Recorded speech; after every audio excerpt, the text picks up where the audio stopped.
This is my presentation on media manipulation in the United States. My name is Allie Bruton. To start off, what does the word manipulation even really mean? Defined by Spencer Keenan at Santa Clara University, to manipulate means to control a person or situation cleverly, unfairly, or unscrupulously. By using different forms of media, manipulators can reach a wider audience.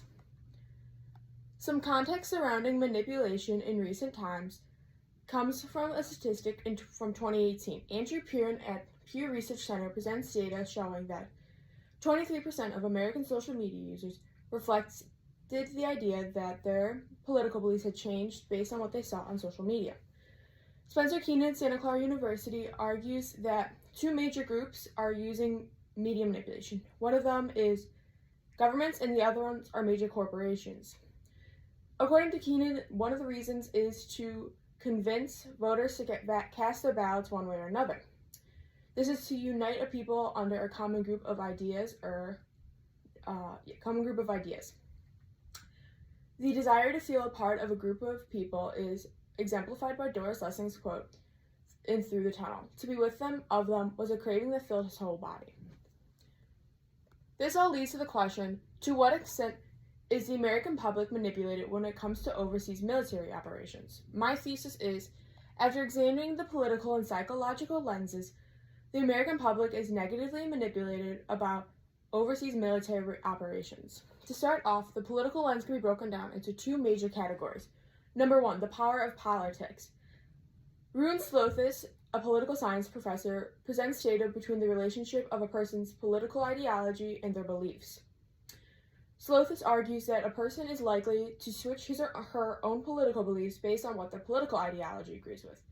This means that if a political ideology were to switch their beliefs, a follower of that ideology may also switch their beliefs. This allows for misconceptions and other misinformation to run rampant. A common example in American history comes from Carol Doherty. He presents data showing that after the 9/11 attacks, even though the Bush administration denied that Saddam Hussein, the president of Iraq, had any correlation to the terrorist attacks, a sizable majority believed that Saddam had aided the attacks. This graphic here shows the percentages of Americans who believed that Saddam had aided the attacks, and this idea allowed many Americans to support the Iraq War, even though it was not true. It is a form of propaganda. A counter to the claim comes from the National Archives. The government agency presents data showing that how during times of war, propaganda can be used to galvanize the public. This can be countered by examining that propaganda is built on lies that the public takes as truths. A common example comes from, like I said earlier, Carol Doherty about the 9/11 attacks and Saddam Hussein. The public believed that this was true, and that furthered their belief in going to war, even though they may not have supported that idea originally. The next lens is a psychological lens. This quote at the top from Major Heckman reads, "The military must manipulate the media in order to deceive the enemy." Major Heckman is a former major in the U.S. Naval Army. Do-Kwon King presents data about the relationship between a person's emotions and their support of war tactics. He argues that Americans who feel coldly to countries such as Iraq, China, and North Korea are more likely to support sending aid to their enemies, such as Taiwan, South Korea, and Israel. This relates to a term called affect. Affect, defined by Barrett, is the relationship between a person's emotions and how that relates to what they believe, as how that relates to beliefs in their beliefs. This graphic here shows the relationship between a person, an American citizen, and how their level of support relates to how they feel about a certain country, such as North Korea and Iraq. A counter to the psychological claim comes from Ted Thomas, who wrote an article about moral courage. He presents data about how the military is actively trying to recognize it has a problem with moral and unethical actions. While this is true, it is recognizing it has a problem, it also needs to recognize that it has a problem with manipulation and that members of the military are actively trying to manipulate, like Major Heckman said.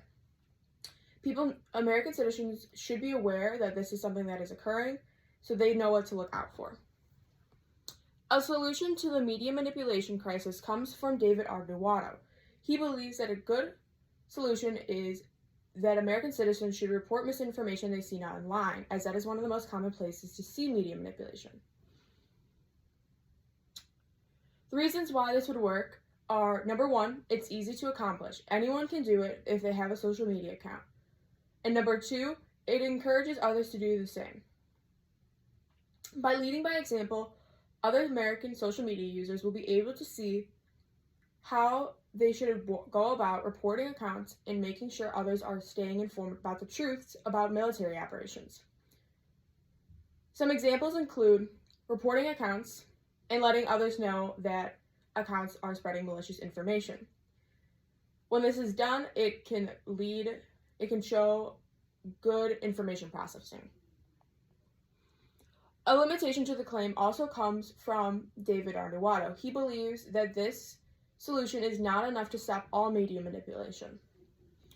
While this is true, there are two main reasons why this claim would work the best. Number one, like I said earlier, it is something that anyone can do if they have a social media account.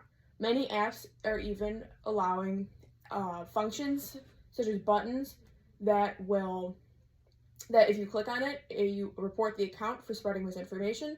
And also, it's a good starting point. Any good solution needs to start somewhere. This can lead to social media companies and other governments recognizing that there's a problem, and that can lead to further advancements. My call to action is that American citizens need to rise up against the rampant misinformation crisis revolving around military operations online. To do this, American citizens should report their accounts that are spreading misinformation in order to keep others informed and safe. This has been my presentation on media manipulation in the United States.